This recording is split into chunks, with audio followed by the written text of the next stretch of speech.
السلام علیکم۔ پروفیسر ریاض بلوچ ویڈیو کے ساتھ حاضر خدمت ہوں۔ جناب، آپ جیسے کہ جانتے ہیں کہ جو ہماری نئی حکومت ہے اس نے ملک کے باغ دوڑ کو سنبھال لیا ہے۔ ایک مختصر کیبنٹ وزیر اعظم نواز شریف کے زیر قیادت تشکیل پا گئی ہے، اور تمام کیبنٹ اپنی جگہ پہ، لیکن وزیر خزانہ صاحب جو ہے اس کی جو کیبنٹ میں شمولیت ہے، اورنگزیب خان صاحب، اس پہ بڑے تبصرے ہو رہے ہیں جناب۔ اس کی جو صلاحیتوں کا ذکر ہو رہا ہے، اس کی پروفائل کا ذکر ہو رہا ہے، وہ کیا اس ملک کو پہلے فوائد حاصل کر کے دیں گے، اس پہ بات ہو رہی ہے۔ جتنے منہ اتنی باتیں، اور یہ ہماری بدقسمتی رہی ہے کہ ہم جو امور مملکت چلانے والوں میں جو اہم لوگ ہیں، جس میں وزیر خزانہ بھی ہوتا ہے، ایک ملک کے خزانے کی کنجی اس کے پاس ہوتی ہے، تو اس کے بارے میں کوئی زیادہ فکر مند نہیں ہوتے۔ ہم یہ تک بھی نہیں دیکھتے کہ وہ کون ہے، کہاں سے آیا، کیسے آیا، اور آیا تو کس ایجنڈے کے تحت آیا۔ ہم جب سے امریکی جو حکومت ہے یا امریکہ کی جو ریاست ہے، اس کے مختلف معاہدوں کے ذریعے زیر اثر آئے، تب سے کوئی چند موقعوں پہ جب کوئی ڈالروں کی بارش ہوئی افغانستان کے سچویشن کی وجہ سے، اس میں کوئی ہمارا کوئی کمال تو نہیں ہے۔ امریکی مفادات افغانستان کے اندر داخل ہوئے، اور ان مفادات کی وجہ سے جو ہے وہ پاکستان ان کا ایک الائی بن گیا، تو اس وجہ سے پیسے آئے۔ اس مختصر جو اوقات ہیں یا مدتیں ہیں، اس کے علاوہ ہم تو ہمیشہ ایسے ہی مطلب جو ہے وہ رہے جیسے کہ ہم کوئی غیر اہم ملک ہیں۔ اور یہ سیٹوں اور سینٹوں کے جو معاہدے ہیں، جہاں سے شروعات ہوئی ہے جو ہے وہ ہماری امریکہ کے ساتھ جو تعلقات ہیں اس کے، اور سرد جنگ کا دور تھا، کولڈ وار کا دور تھا، اور ہم اپنے پڑوسی یعنی سوویت یونین جو اس وقت سابق، ان کو گھاس نہیں ڈالا، اور ہم جا کے جناب ہزاروں کلومیٹر دور جا کے امریکہ میں جو ہے وہ معاہدے کر کے تو ان کے ہم اتحادی بن گئے۔ حالانکہ پڑوسی سے دوستی سب سے اچھی ہوتی ہے، پڑوسی جلدی پہنچنے والا ہوتا ہے، پڑوسی جلدی کام آتا ہے، پڑوسی جلدی مدد کرنے کے لیے فاصلے کم کر دیتا ہے۔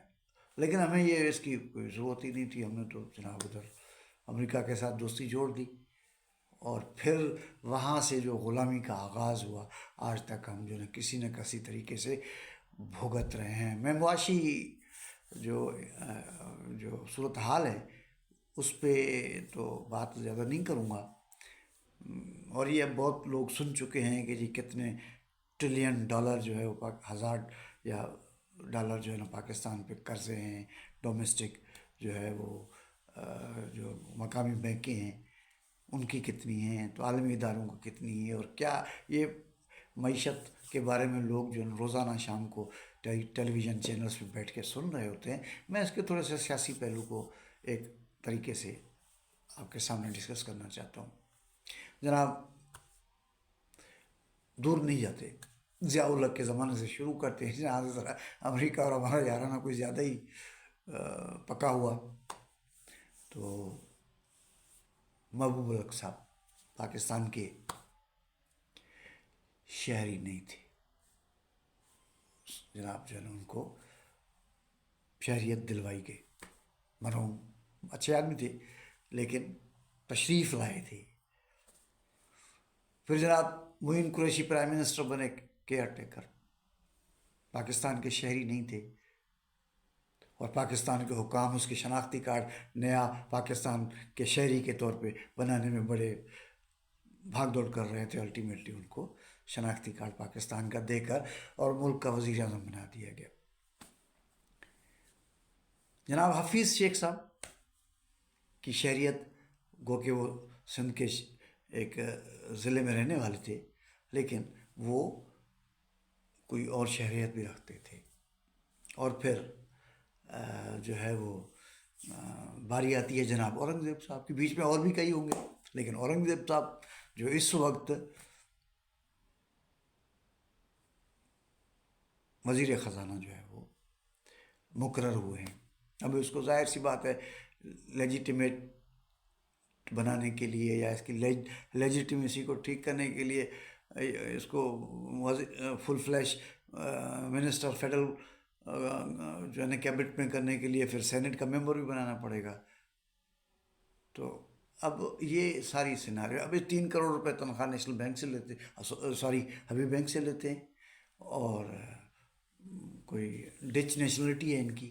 اب وہ سرنڈر بھی کر رہے ہیں, 3 کروڑ جو ہے وہ وڈرا کر رہے ہیں جو سیلری ہے ماہانہ, اور ڈیفینیٹلی اور بھی مراحت کا پورا پیکیج ہوگا ان کو وڈرا کر رہے ہیں.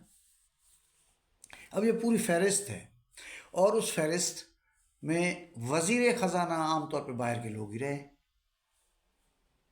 اب اس میں بیشتر لوگ ہیں کبھی کنہوں نے افریقہ میں سرو کیا ورلڈ بینک کے لیے, IMF کے لیے, کسی نے لیٹن امریکہ میں سرو کیا, کسی نے کہیں کیا, کس نے کہیں کیا. وہ بنیادی طور پہ امپلائی ہیں IMF یا ورلڈ بینک یا کسی بھی عالمی ادارے کے, اور پھر وہ پاکستان کے اوپر تھوپ دیے جاتے ہیں اور حکومتیں مجبور ہوتی ہیں کہ ان کو جو ہے وہ قبول کریں کیونکہ قرضے لینے ہوتے ہیں.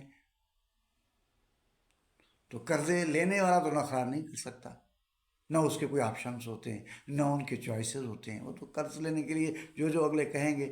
یہ ایک چھوٹے سے پرچون کی دکان میں بھی یہی ہوتا ہے, جو قرض دینے والا ہوتا ہے, جو سودا دینے والا ہوتا ہے, چلتی تو بھائی اس کی ہے, عام آدمی کی تو نہیں چلے گی جو جا کے اس سے جو ہے نا وہ صابن سرف گھی اور جو ہے وہ گھیوں اور آٹا اور یہ لے گا.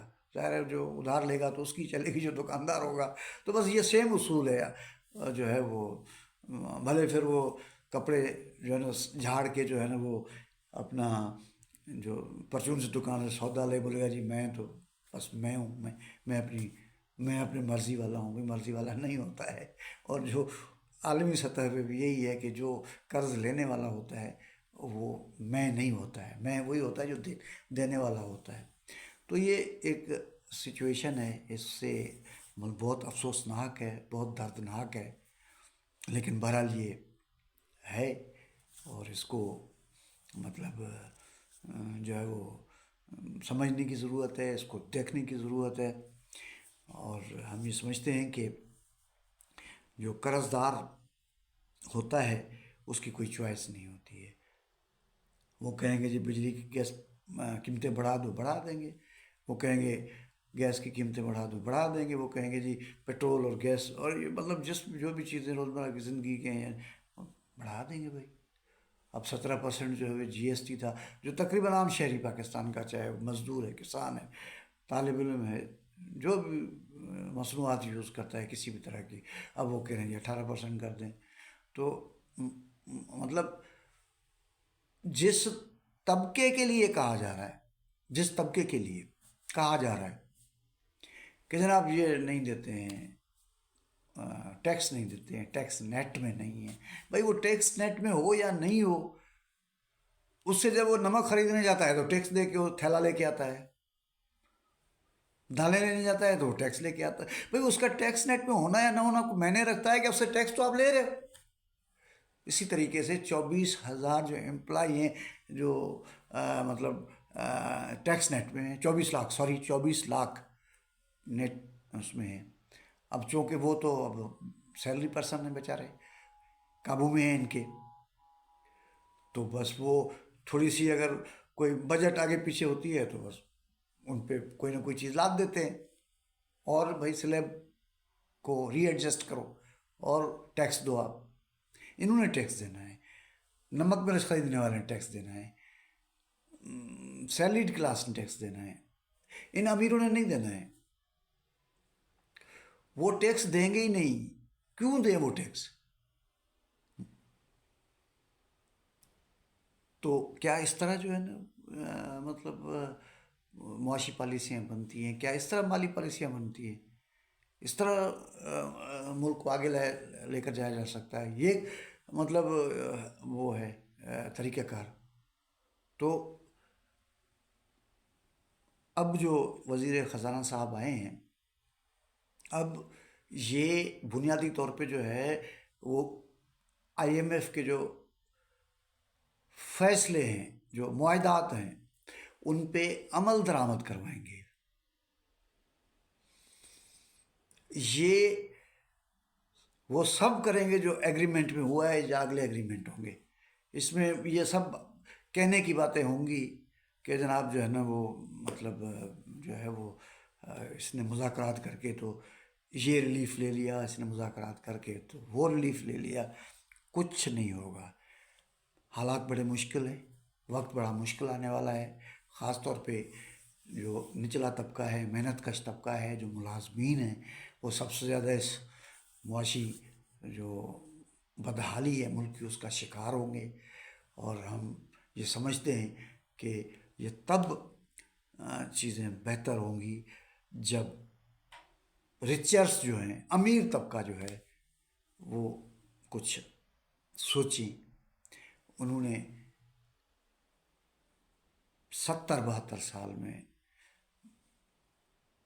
جتنا بینیفٹ لے سکتے تھے، جتنا وہ حاصل کر سکتے تھے، وہ سب کچھ کر لیا. اب پیچھے کچھ بچا نہیں ہے.